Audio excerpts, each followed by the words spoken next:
என்னதான் லஞ்ச் செஞ்சு கொடுத்தாலும் பிரியாணினாவே எல்லாருக்கும் தனி கொண்டாட்டமாக தான் இருக்கும். இது சைவ பிரியர்களுக்கான கொண்டாட்டங்க. வாங்குங்க மஷ்ரூம் பிரியாணி எப்படி பண்ணுறதுன்னு பார்த்துடலாம். ஒரு அடிகனமான பாத்திரம் எடுத்துக்கோங்க. அதில் 4 டேபிள் ஸ்பூன் எண்ணெய் நெய் விட்டுக்கோங்க. பிரியாணி ஸ்பைசஸ் 2 கைப்பிடி புதினா கொத்தமல்லி சேர்த்துக்கோங்க. 2 பெரிய வெங்காயம் சேர்த்து வதக்கி விட்டுருங்க. இது கூட 2 பச்சை மிளகாய் 2 டேபிள் ஸ்பூன் இஞ்சி பூண்டு சேர்த்து வதக்கி விட்டுருக்கேன். நல்லா எண்ணெய் பிரிஞ்சு வந்தது 2 பழுத்த தக்காளி சேர்த்து வதக்கி விட்டுருங்க. இது கூட 100 கிராம் மஷ்ரூம் சேர்த்துருக்கோங்க. நல்லா இதையும் வதக்கி விட்டுட்டு 1 கப் அளவுக்கு தயிர் சேர்த்துக்கோங்க. தயிர் புளிப்பு இல்லாமல் சேர்த்துக்கோங்க. அப்போ தான் நல்லா டேஸ்ட்டாக இருக்கும். தக்காளி வெங்காயம் வதங்கி எண்ணெய் பிரிஞ்சு வந்ததும் காரத்துக்கு 1 டேபிள் ஸ்பூன் மிளகாய்த்தூள், மல்லித்தூள், 1 டேபிள் ஸ்பூன் உப்பு சேர்த்து நல்லா வதக்கி விட்டுருங்க. 1 மணி நேரம் ஊற வச்சிருந்த பாசுமதி அரிசி 1 டம்ளர் சேர்த்துருக்கேங்க. நான் 1 டம்ளர் அரிசிக்கு 2 டம்ளர் தண்ணி விட்டுருக்கேன்.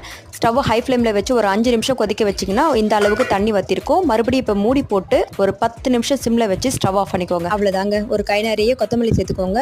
நெய் 1 டேபிள் ஸ்பூன் கண்டிப்பாக சேர்த்துக்கோங்க. இப்போ கரண்டியில் எடுத்து பார்த்தீங்கன்னா நல்லா பல நம்மளை பார்த்து சிரிக்கிற மஷ்ரூம் பிரியாணிக்கு தயிர் பச்சடி கொடுத்து சமாதானப்படுத்தி சாப்பிட்ருங்க. செஞ்சு பாருங்கள்.